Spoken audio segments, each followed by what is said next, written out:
Family's everything. I mean, I've had so many business partners with various businesses over the past 15 years. The ones that work out the best are ones where you treat each other as family. That's why you see a lot of successful family run businesses where it gets passed through different generations or brothers or father, son, mother, daughters, whatever partner up. Those are the ones that you can trust to do the right thing and usually not screw you over or steal from you. So I think whenever deciding to be a founder and get a partner, it's someone that you could consider family and you treat as family with the respect, transparency, authenticity, liability, things of those nature. Just that way you have the best chance of succeeding while hopefully not hating each other throughout the process. Welcome to A Founder's Life, and I'm your host, Leo Gestetner. On this show, we dive into the real stories behind the highs and lows of entrepreneurship and how we pursue a more balanced and meaningful life along the way. This podcast is sponsored by Thankz, helping founders like us scale with reliable remote talent. Email founders at thankz.com, that's THANKZ.com, with the subject line A Founder's Life, and you'll receive $1,000 off your first month. Now, I'm excited today to be joined by Mac Frederick. Mac, would you like to introduce yourself to the audience? Yeah, so name's Mac Frederick, entrepreneur, business owner, living in Philadelphia, Pennsylvania, mid-30s, running a multimedia agency for the past 10 years. Used to work for Google, and now we help a lot of small businesses with anything Google related for the most part, and like to travel the world and run the business and work remote and have fun. Excellent. Well, why don't you talk a little bit about some of your journey that brought you to where you are today and the different businesses you've got keeping you busy, along with sort of where you like to travel? Yeah. Well, I guess the story starts, I grew up in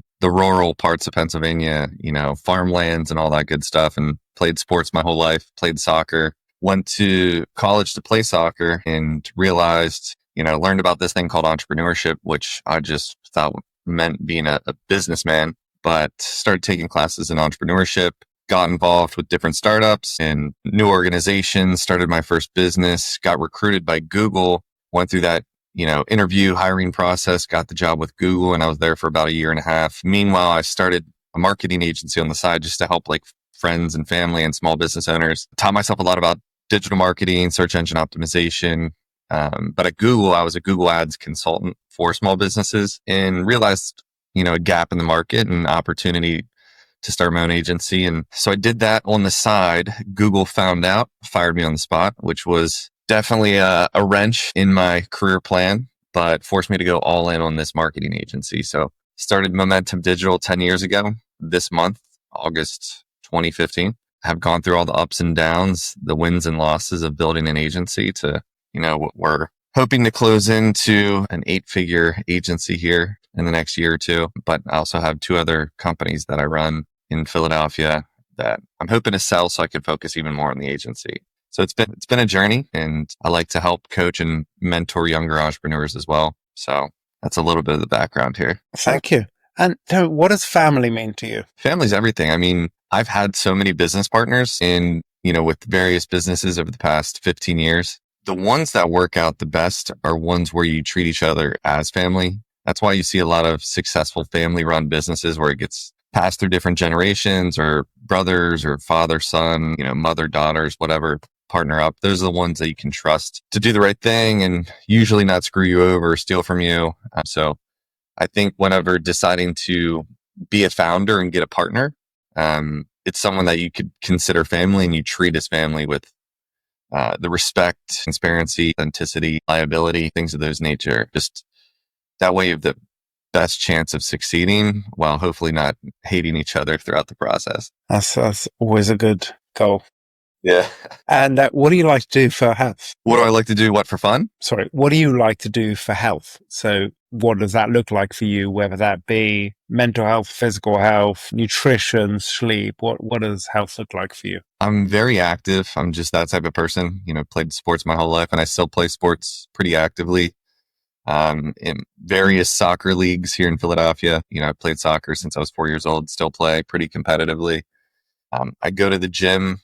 I'm working out 3 to 5 times per week, and I have been for the past 20 years since I was 15 years old.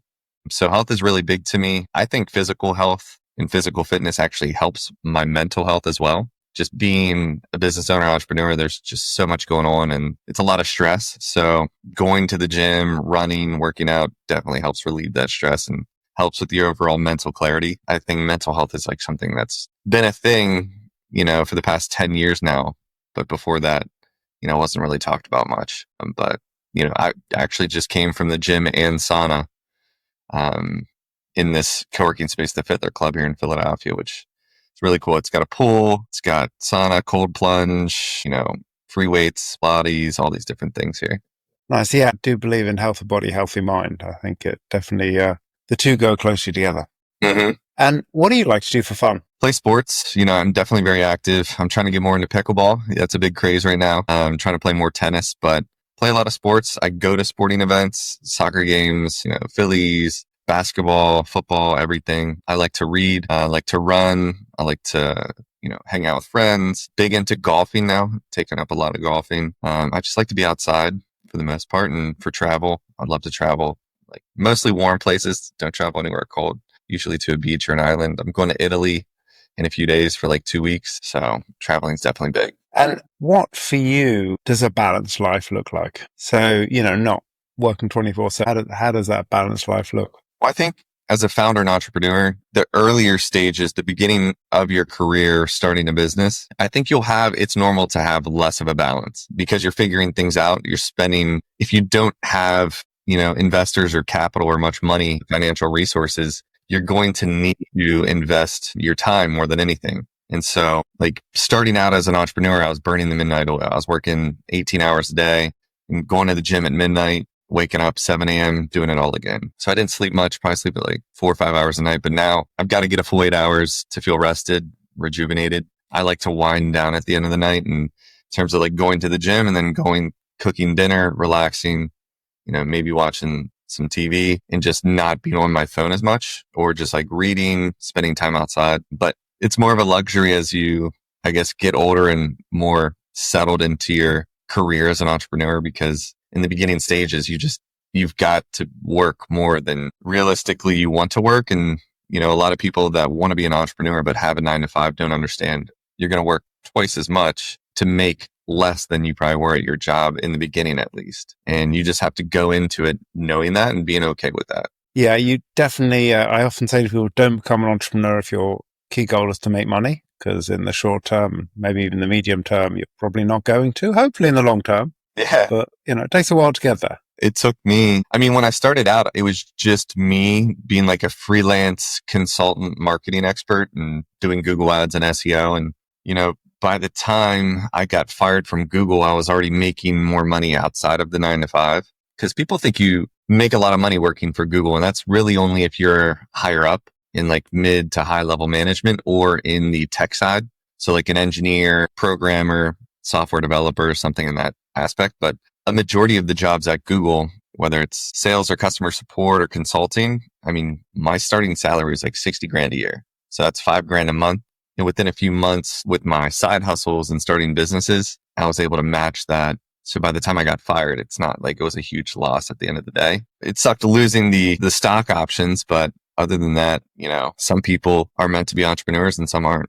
That's what I really think. So what's one piece of advice you'd give to an aspiring entrepreneur? I just had this conversation Saturday with somebody starting their own marketing agency. And I think anybody starting a business really needs to understand themselves first. So they need to take a deep look and be very introspective to understand what makes them tick, what motivates them, how they manage themselves, how they manage their emotions, and how they can, compartmentalize their life, being their own boss and making all those decisions. Because at the end of the day, there's nobody else to really fall back on if you're the founder, if you're the small business owner starting and running your own business. It's good to have a mentor and people you can get feedback from and ask questions to. But at the end of the day, you really need to look within yourself and know what your strengths are, what your weaknesses are, and be okay not making money, like you said, and just being able to have some sort of understanding of, okay, if it was me, I'd be fine being my own boss, being an entrepreneur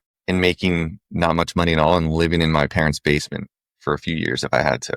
but some people that's just not the lifestyle they want. So yeah, I think really understanding yourself and what makes you tick, what motivates you, what you're good at, and how you can balance these things and stay strong mentally is really important. Great advice. And how can people find you? Big on Google, search Mac Frederick on Google or search the agency Momentum Digital. Also on all the social media platforms, Mac Frederick. So just Google me. Well, thank you. I appreciate you joining us today. Yeah, thanks so much. I appreciate you having me. And thanks for listening to today's episode. If you enjoyed the conversation, don't forget to subscribe to the channel, tell your friends, and leave a review.